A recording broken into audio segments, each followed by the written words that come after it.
30 जून 2017 को सीडीएसएल ने अपनी ब्लॉकबस्टर लिस्टिंग के साथ स्टॉक मार्केट को इम्प्रेस कर दिया, इशू प्राइस के मुकाबले 68% प्रीमियम पर लिस्ट होकर।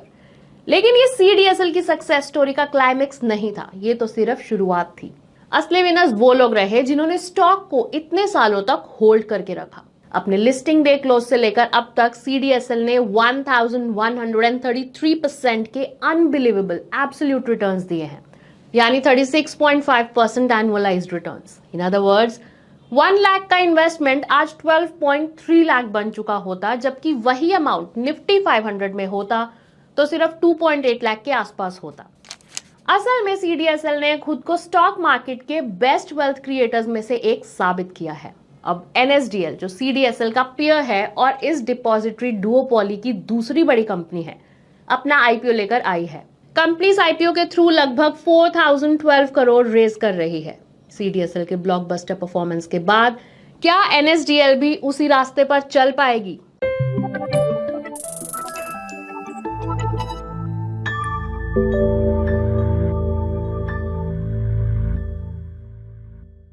Hello and welcome to ET money Hindi channel. आज हम आपके लिए एनएसडीएल के आईपीओ का डिटेल्ड एनालिसिस लेकर आए हैं ताकि आप डिसाइड कर सके कि इसमें इन्वेस्ट करना चाहिए या नहीं। ये आईपीओ वेंसडे 30 जुलाई से फ्राइडे 1 अगस्त तक ओपन है, यानी आपके पास सिर्फ कुछ ही दिन है इस अपॉर्चुनिटी के फायदे को उठाने के लिए। इसलिए इस वीडियो को एंड तक जरूर देखिए। इस वीडियो को आपकी आसानी के लिए कुछ सेक्शंस में डिवाइड किया गया है। तो चलिए शुरू करते हैं सबसे पहले आईपीओ डिटेल्स के साथ।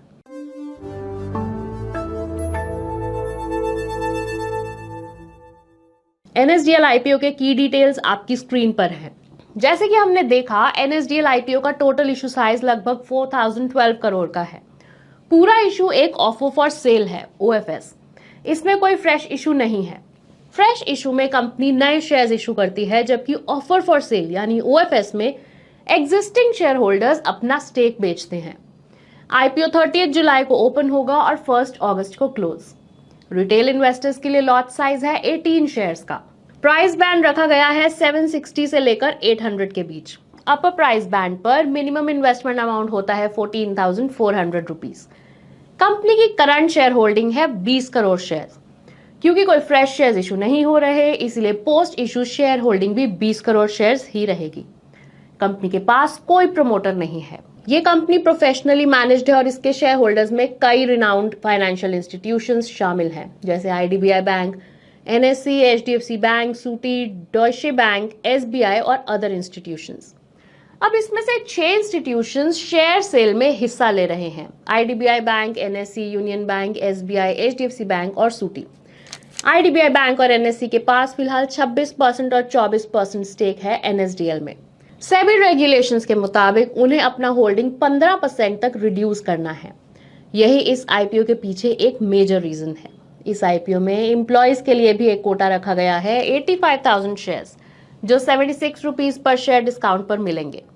तो ये था एनएसडीएल आईपीओ के की डिटेल्स। चलिए अब बढ़ते हैं अगले सेक्शन की तरफ, लेकिन उससे पहले एक important update.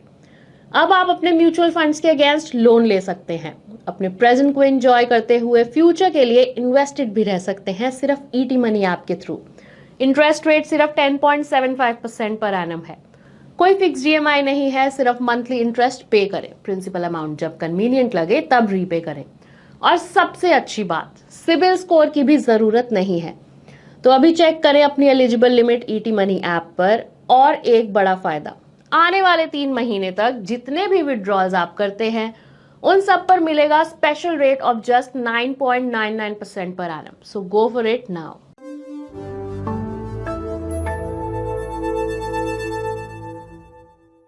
As a demat service provider आपने एनएसडीएल का नाम पहले से ही सुना होगा। ज्यादा स्पेसिफिकली बात करें तो एनएसडीएल एक SEBI registered market infrastructure institution है जो कई तरह के प्रोडक्ट्स और सर्विसेज को ऑफर करता है।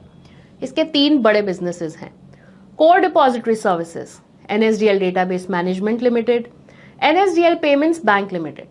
चलिए सबसे पहले बात करते हैं इसके कोर डिपॉजिटरी बिजनेस की। एनएसडीएल ने 1996 में इंडिया में सिक्योरिटीज के डीमटेरियलाइजेशन की शुरुआत की थी, यानी फिजिकल शेयर्स को इलेक्ट्रॉनिक फॉर्म में कन्वर्ट करने का काम सबसे पहले इसी कंपनी ने किया। ये एक centralised digital book keeping system operate करता है जो सिक्योरिटीज को इलेक्ट्रॉनिक फॉर्म में होल्ड करने और ट्रांसफर करने की फैसिलिटी प्रोवाइड करता है।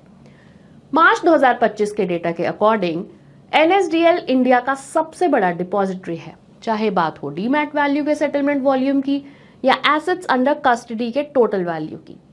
नेक्स्ट है एनएसडीएल डेटाबेस मैनेजमेंट लिमिटेड यानी एनडीएमएल। अब एनडीएमएल एक टेक्नोलॉजी सॉल्यूशंस और प्रोडक्ट सर्विसेज कंपनी है जो प्राइमरीली फोकस करती है e governance solutions, payment solutions, regulatory support systems, market infrastructure services, industry specific solutions और डिजिटल कस्टमर ऑनबोर्डिंग प्रोडक्ट्स पर। यह कंपनी कई इंपॉर्टेंट रोल्स में ऑपरेट करती है, जैसे insurance repository, KYC registration agency, registrar and transfer agent और national skills registry etcetera. 31 मार्च 2025 तक कंपनी के पास लगभग 1.9 करोड़ केवाईसी रिकॉर्ड्स थे और फाइनेंशियल ईयर 25 में एनडीएमएल ने 13,485 आईएसआईएन्स के लिए रजिस्ट्रार एंड ट्रांसफर का एजेंट का रोल निभाया है। इसके बाद आता है एनएसडीएल पेमेंट्स बैंक लिमिटेड यानी एनबीपीएल। एनबीपीएल एक B2B2C मॉडल पर काम करता है और कई तरह के फाइनेंशियल प्रोडक्ट्स और सर्विसेज ऑफर करता है, जैसे digital banking solutions, prepaid cards, UPI payment services, point of sale solutions, cash management services और थर्ड पार्टी प्रोडक्ट्स का डिस्ट्रीब्यूशन, जैसे लाइफ इंश्योरेंस, हेल्थ इंश्योरेंस और mutual fund schemes. Financial year 25 में एनबीपीएल का टोटल रेवेन्यू 720 करोड़ था, जो एनएसडीएल के total consolidated revenue का लगभग 51% था। एनएसडीएल का कोर डिपॉजिटरी बिजनेस ने लगभग 44% का कंट्रीब्यूशन दिया ऑपरेटिंग रेवेन्यू में और बाकी का हिस्सा एनडीएमएल से आया। लेकिन जो चीज नोटवर्दी है वो ये है कि एनएसडीएल अपना मेजॉरिटी ऑपरेटिंग प्रॉफिट अपने डिपॉजिटरी बिजनेस से ही कमाती है, जबकि पेमेंट्स बैंक बिजनेस का कंट्रीब्यूशन सिर्फ 1% से थोड़ा सा ज्यादा है। एनडीएमएल का कंट्रीब्यूशन कंपनी के ऑपरेटिंग प्रॉफिट में लगभग 7.6% है। तो प्रॉफिट के पर्सपेक्टिव से देखा जाए तो एनएसडीएल अब भी प्राइमरीली एक डिपॉजिटरी बिजनेस ही है, लेकिन रेवेन्यू के एंगल से इसका पेमेंट्स बैंक बिजनेस डोमिनेट करता है। तो ये था एनएसडीएल का बिजनेस स्ट्रक्चर। अब चलिए देखते हैं कंपनी के फाइनेंशियल्स, लेकिन उससे पहले अगर आपने अब तक चैनल को सब्सक्राइब नहीं किया है तो जरूर सब्सक्राइब कर लें और बेल आइकन दबाना ना भूलें ताकि आप हमारा कोई भी वीडियो मिस ना करें।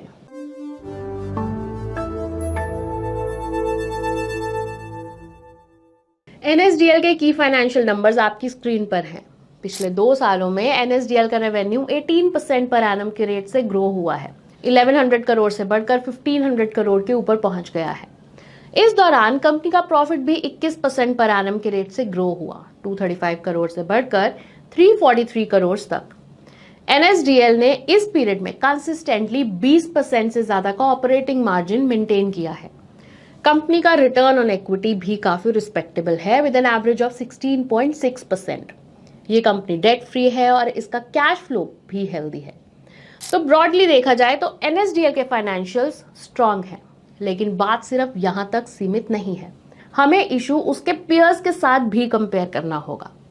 एनएसडीएल का standalone depository business directly compete करता है सीडीएसएल के साथ, जिसके बारे में हमने वीडियो के स्टार्टिंग में बात की थी। तो चलिए अब एनएसडीएल के स्टैंडअलोन नंबर्स को सीडीएसएल के साथ कंपेयर करते हैं। एनएसडीएल के पास 464 लाख करोड़ के एसेट्स हैं अंडर कस्टडी, जबकि सीडीएसएल के पास ये फिगर है 71 लाख करोड़।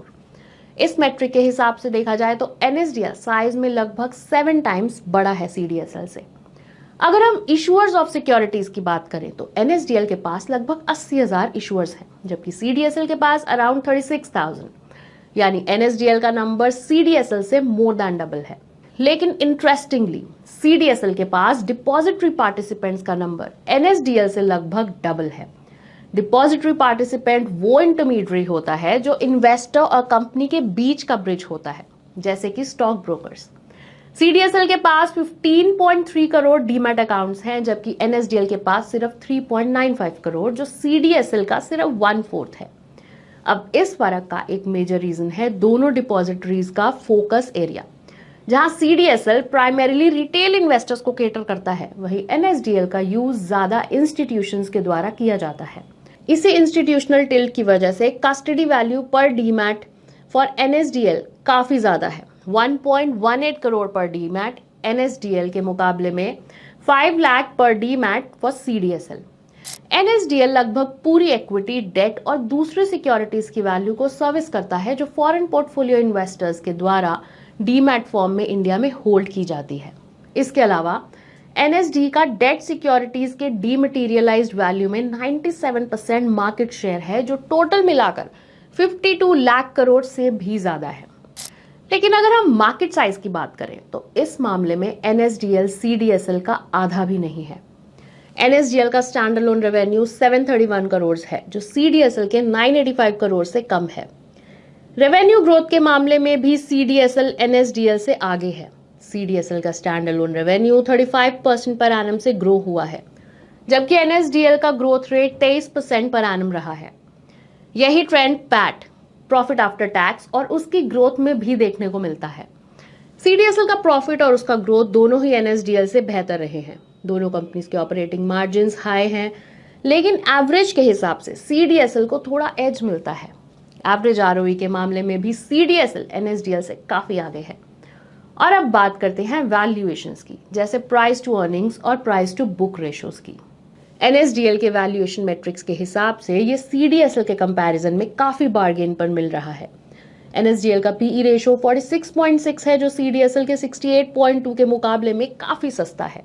वहीं पीबी रेशो में भी एनएसडीएल का 8 का मल्टीपल सीडीएसएल के 19.2 के मुकाबले में काफी चीपर है।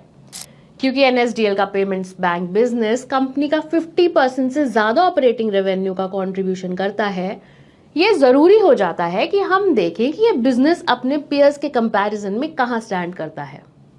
तो फाइनेंशियल ईयर 25 में एनबीपीएल का टोटल रेवेन्यू 722 करोड़ था, जो उसे ज्यादातर पेमेंट्स बैंक के कंपैरिजन में पीछे रखता है। कंपनी ने 2 करोड़ का प्रॉफिट रिपोर्ट किया है, यानी टेक्निकली प्रॉफिटेबल है, लेकिन मार्जिन सिर्फ 0.26% का है, जो काफी मिनिस्क्यूल है। इसी वजह से इसका रिटर्न ऑन इक्विटी भी सिर्फ 1.26% है। तो ओवरऑल एनबीपीएल को अपने पीयर्स के कंपैरिजन में काफी ग्राउंड कवर करना बाकी है। अब चलिए देखते हैं एनएसडीएल के आईपीओ से जुड़े कुछ की रेड फ्लैग्स। लेकिन उससे पहले एक इंपॉर्टेंट अपडेट, आप ईटी मनी ऐप पर सभी लिस्टेड इंडियन कंपनीज के फाइनेंशियल डेटा को एक्सेस कर सकते हैं, इंक्लूडिंग सीडीएसएल और बहुत ही जल्द एनएसडीएल भी। आप financial statements, share holding history, pair comparison, corporate actions और बहुत कुछ एक्सेस कर सकते हैं, ताकि आप किसी भी कंपनी का कॉम्प्रिहेंसिव रिसर्च कर सके और अच्छे स्टॉक्स को आइडेंटिफाई कर पाए। तो आज ही ईटी मनी ऐप पर ट्राई करके देखिए।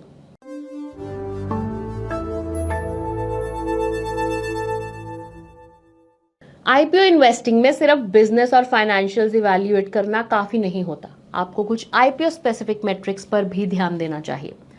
ये की मैट्रिक्स हैं fresh issue versus offer for sale, objects of the offer, outstanding litigation, contingent liabilities, share acquisition at a price lower than IPO price, risk factors. In matrix पर focus करके आप किसी भी आईपीओ का बेटर इवैल्यूएशन कर सकते हैं। यहाँ हम एनएसडीएल के आईपीओ के कुछ रेड फ्लैग्स उन्हीं आईपीओ स्पेसिफिक मैट्रिक्स के बेसिस पर डिस्कस करेंगे।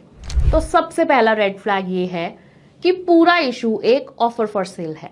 इसका मतलब ये है कि आईपीओ के थ्रू जो पैसा रेज होगा उसका कोई हिस्सा कंपनी के पास नहीं आएगा। ये सारी proceeds directly selling share holders के पास जाएंगी। सेकंड, कंपनी के अगेंस्ट 320 करोड़ की आउटस्टैंडिंग लिटिगेशन है। इस नंबर को पर्सपेक्टिव में रखने के लिए आप इस कंपनी के फाइनेंशियल ईयर 25 के प्रॉफिट 343 करोड़ से कंपेयर कर सकते हैं। थर्ड, कंपनी के पास 125 करोड़ से ज्यादा की कंटिंजेंट लायबिलिटीज भी हैं। ये वो पोटेंशियल लायबिलिटीज हैं जो फ्यूचर में एक्चुअल बर्डन बन सकती हैं depending on certain events. Contingent liability एक ऐसी पॉसिबल ऑब्लिगेशन होती है जो फ्यूचर इवेंट के होने या ना होने पर डिपेंड करती है। इसलिए लो या नील कंटिंजेंट लायबिलिटीज होना किसी भी कंपनी के लिए डिजायरेबल माना जाता है। फोर्थ, कंपनी के आउटस्टैंडिंग ट्रेड रिसीवेबल्स जो 180 डेज से ज्यादा पुराने हैं, वो उसके टोटल ट्रेड रिसीवेबल्स का 25% है, जो कि एक वार्निंग साइन हो सकता है कैश फ्लो और पेमेंट रिकवरी के पर्सपेक्टिव से। ट्रेड रिसीवेबल्स का मतलब होता है वो पैसा जो कंपनी के कस्टमर्स ने अभी तक पे नहीं किया है। अगर इन पेमेंट्स में डिले या डिफॉल्ट होता है तो इसका नेगेटिव इम्पैक्ट कंपनी के कैश फ्लो और बिजनेस ऑपरेशंस पर पड़ सकता है। अच्छी बात यह है कि ये नंबर फाइनेंशियल ईयर 23 में 47% था, जो फाइनेंशियल ईयर 25 में कम होकर 25% पर आ गया है। तो ये थे एनएसडीएल आईपीओ से जुड़े कुछ इंपॉर्टेंट रेड फ्लैग्स। अब चलिए इस वीडियो के कंक्लूडिंग सेक्शन में हम अपने फाइंडिंग्स को समराइज करके देखते हैं, ताकि आप डिसाइड कर सकें कि क्या आपको इस आईपीओ में अप्लाई करना चाहिए या नहीं।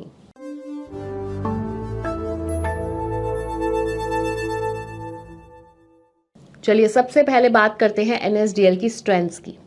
एनएसडीएल इंडिया में डिपॉजिटरी बिजनेस का पायोनियर है।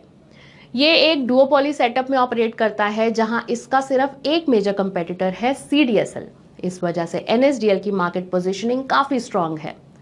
कई मैट्रिक्स में एनएसडीएल सीडीएसएल से काफी बड़ा है, स्पेशली एफपीआई होल्डिंग्स और डीमटेरियलाइज्ड डेट सिक्योरिटीज के एरिया में तो एनएसडीएल का ऑलमोस्ट मोनोपोली है। साथ ही एनडीएमएल और एनबीपीएल के थ्रू कंपनी ने अपने बिजनेस को डाइवर्सिफाई किया है और अपने रोल को एक मार्केट इंफ्रास्ट्रक्चर इंस्टीट्यूशन के रूप में और डीपन किया है। फिलहाल एनडीएमएल और एनपीबीएल कंपनी के बॉटम लाइन में सिग्निफिकेंट कंट्रीब्यूशन नहीं करते, लेकिन जैसे जैसे ये बिजनेसेस बेटर परफॉर्म करेंगे, ये एनएसडीएल की प्रॉफिटेबिलिटी को बूस्ट करने में हेल्प कर सकते हैं। कंपनी के फाइनेंशियल्स काफी स्ट्रांग हैं और ये सबसे अच्छी बात है कि आईपीओ वैल्यूएशन सीडीएसएल के प्रिवेलिंग वैल्यूएशंस के मुकाबले में काफी स्टीप डिस्काउंट पर मिल रहे हैं। लेकिन कुछ नेगेटिव्स भी हैं। सीडीएसएल की फाइनेंशियल मैट्रिक्स जैसे revenue growth, profit growth, operating margin और आरओई में एनएसडीएल से बेटर परफॉर्म कर रहा है। आईपीओ का पूरा इशू एक ऑफर फॉर सेल है, इसीलिए कंपनी को कोई डायरेक्ट फाइनेंशियल बेनिफिट नहीं मिलेगा। साथ ही आउटस्टैंडिंग लिटिगेशन, कंटिंजेंट लायबिलिटीज और हाई ट्रेड रिसीवेबल्स जैसे एरियाज भी कंसर्न का सब्जेक्ट हो सकते हैं। अगर एनपीबीएल टाइमली टर्न अराउंड नहीं कर पाता तो ये कंपनी के ओवरऑल परफॉर्मेंस पर प्रेशर बना सकता है। जो वैल्यूएशन डिस्काउंट दिया गया है हो सकता है वो एनपीबीएल के अंडर परफॉर्मेंस को कॉम्पेंसेट करने के लिए हो। तो ये था सब कुछ जो आपको एनएसडीएल आईपीओ के बारे में जानना चाहिए। आपका क्या कहना है? क्या आप इस आईपीओ के लिए अप्लाई करेंगे? अपना ओपिनियन हमें कमेंट्स में जरूर बताएं। उम्मीद है आपको ये वीडियो पसंद आई होगी। अगर हाँ तो लाइक, शेयर और कमेंट करना ना भूलें। हम जल्द ही वापस आएंगे एक नए एनालिसिस के साथ। तब तक के लिए take care. Investment in securities market are subject to market risks. Read all the related documents carefully before investing.